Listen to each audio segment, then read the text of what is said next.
ada kue gede banget yang hanya mampu diutilisasikan oleh pemegang modal dan bisa ngangkat perekonomian nasional, tapi kue yang kecil direbut orang banyak sekali, tapi daya angkitnya nggak terlalu besar.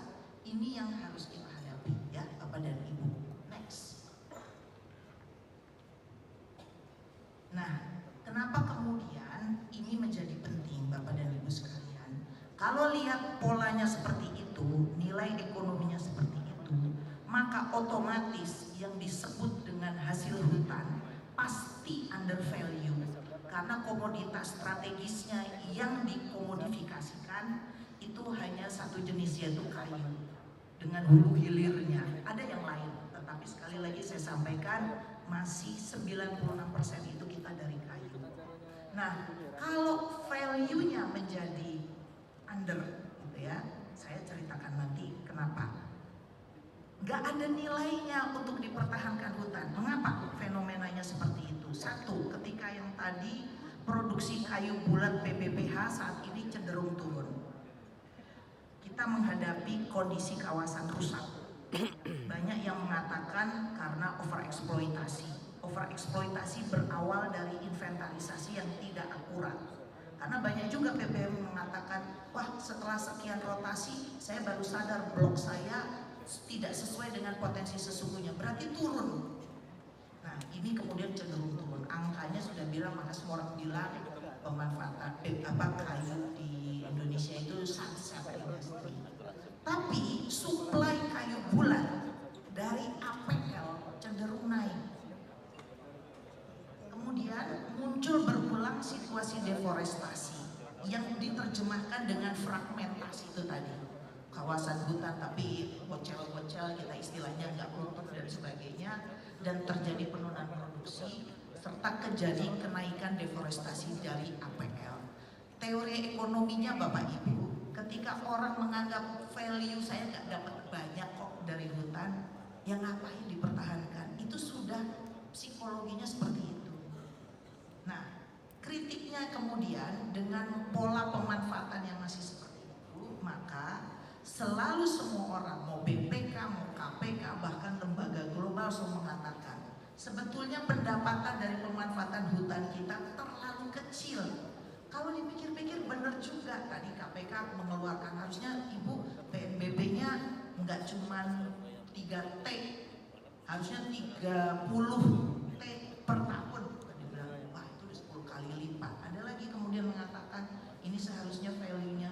Tapi intinya terlalu banyak orang yang mengatakan bahwa nilai hutan kita saat manfaat ekonominya jauh dari potensi sesungguhnya. Mari kita catat itu. Kemudian perputaran ekonomi berbasis kayu jelas belum mencerminkan dampak kesejahteraan masyarakat seperti tadi disebutkan. Biasanya nih kuenya muternya di korporasi atau pemilik modal. Ketika ke masyarakat dalam arti sesungguhnya di desa yang miskin itu tidak berputar di situ. Sehingga Pak Sekjen memang kalau ketika kita mengatakan fungsi hutan untuk mensejahterakan diukur dari nilai transaksi ekonomi, hati-hati, kita ada potret sesungguhnya yang sebetulnya terdistorsi ya. Jadi kita ini ya Bapak dan Ibu yang paham ya, bahwa kita harus paham dulu gambarannya. Nah, hasil hutan bukan kayu dinilai kurang dioptimalkan. Dari perspektif keekonomian, dari market memang wajar karena yang muter itu hanya 2,6%. Orang cenderung yang 90-an%, ada value balik. Mungkin kita mulai melirik jasa lingkungan karbon karena ada potensi. Tapi kita lihat saja, kalau ternyata nanti transaksinya juga nggak naikin kue HHBK, ya mungkin saja itu orang kemudian jadi tidak begitu tertarik lagi gitu ya. Karena itu adalah soal ekonomi. Yang jelas terlalu banyak pihak secara global yang menilai bahwa jualan karbon hutan kita kemarin-kemarin itu terlalu murah. Itu terlalu banyak orang yang mengatakan demikian. Jadi ini ada sebagai ininya. Lanjut.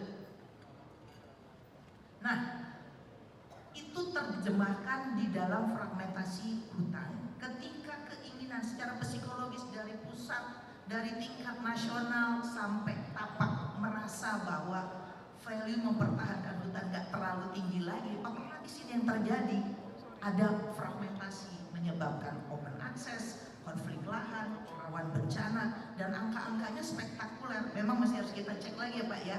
Tapi angka-angka ini mainnya juta-juta.